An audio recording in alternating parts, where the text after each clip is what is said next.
Hello viewers, welcome back to the Sunday Guardian show by Joyeeta Basu. I'm the editor of the Sunday Guardian newspaper, and today I want to tell you about how China's business climate has taken a beating and how India can benefit from it, provided India is ready. Now, you may have been seeing the sudden outburst of protests in China over Xi Jinping's zero COVID policy. Now, the zero COVID policy has apparently been relaxed, but even then, it's so strident that workers at Foxconn, China's largest iPhone factory in Zhengzhou, are out on the streets fighting pitched battles with the police and health workers in hazmat suits. Now, they were rioting over wages not paid and unhygienic living conditions when they had to stay locked up inside the factory premises. Now, there are unconfirmed reports that the security response to the protests may even have resulted in deaths. And this comes amid reports that COVID cases have started spiraling in China in spite of Xi Jinping pursuing an unrealistic policy of trying to eliminate COVID completely from the country through the track, test and confine method. Now, in his zero COVID policy, even a single case in a factory results in the locking down of the whole factory premises or a whole neighborhood. In fact, in April 2022, almost the whole of Shanghai was put in lockdown. Now, in spite of all these strict measures, China right now is getting a daily load of around 30,000 cases. But instead of opening up everything and making the people learn to live with COVID, which the rest of the world has done, and that strategy seems to be working, what is China doing? It is still pursuing the now discredited policy of total lockdowns.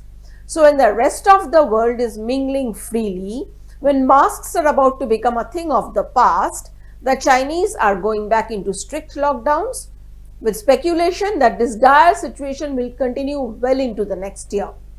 In fact, China may not be able to reopen fully even next year if Xi Jinping pursues this insane policy of his. Amid this, guess what has happened? The FIFA World Cup.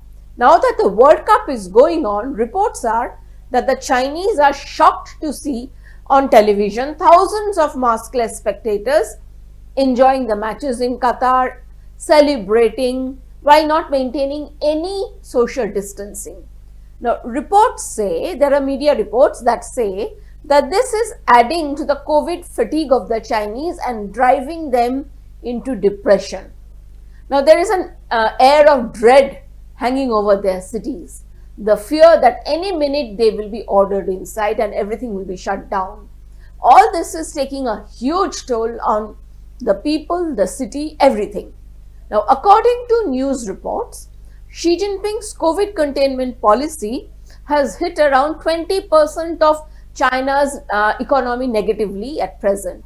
Now, this is comparable to the 21.2% hit that during Shanghai's lockdown, the hit that China took in April. Now, business and industry are worried which way China is headed. Youth unemployment in China is in the range of 18%, which is slightly lower than 20% of July this year. Money is drying up at the level of the local government, with several of them cutting down budgeted expenditure. The real estate market has crashed, and amid this, Xi Jinping is adding his bit of ideological disruption to his country's economy.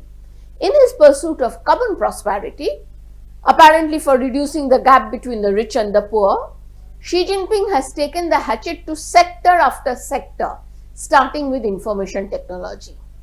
He is trying to return China to its socialist moorings. So state control is coming back along with regulatory interventions. To sum it up, China has ceased to be the world's best place for business. Now, the slide, of course, started in 2020, when with the onset of COVID, China shut itself down, disrupting supply chains across the world. Now, everyone got a rude wake-up call when the downside of keeping all one's eggs in one basket became apparent. Now, nearly 3 years down the line, there is a slow movement of industry out of China. It may seem imperceptible, but it's happening. Now, in this scenario, where does that industry go? Now, given India's capacity to absorb much more than what small countries like Vietnam, Bangladesh, Thailand, and the like can do, much of the movement out of China can be towards India. But that's not the case yet. Now, according to many international reports, recent reports in the last couple of weeks, India has the cheapest manufacturing cost in the world, even cheaper than Vietnam, which comes at number 3 and China at number 2. Now, this is a huge advantage that India has over other countries. But we need to make use of this opportunity, prepare the ground with the right kind of reforms, and tone down the opposition to such reforms. Now, including opposing the entry of foreign multinationals, saying that they will hurt indigenous industry. Now, our aim should be to make Indian industry global, to compete and go global. Now, this is also the time to stay vigilant about the country's industrial climate. Now, given China will take steps, in fact, it is taking steps to hurt India's image globally as a destination for foreign investment. Apart from ensuring ease of doing business, which means creating the right conditions, we have to be extra careful about labor unrest. Now, think of the optics of the labor unrest in China that is taking place right now and the impact it can have on business. And the most problematic factor is the vicious narrative being spun about India as a cauldron of hatred and religious violence, and thus painting India as an unstable place for investment. Now, there is speculation that much of this narrative building is China sponsored. Now, we as Indians, we know that this narrative is completely false, but the fact is there is constant lobbying going on against India internationally, and that's a problem. Now, for this may hurt the flow of investments into India, and that is what India's enemies, including China, are aiming to do. Hence, for us, this is also the time for moderation, for tempering speech in particular, if you ask me, even on social media, so that every hot-headed outburst does not become an article in the Western mainstream media. We need to tread carefully.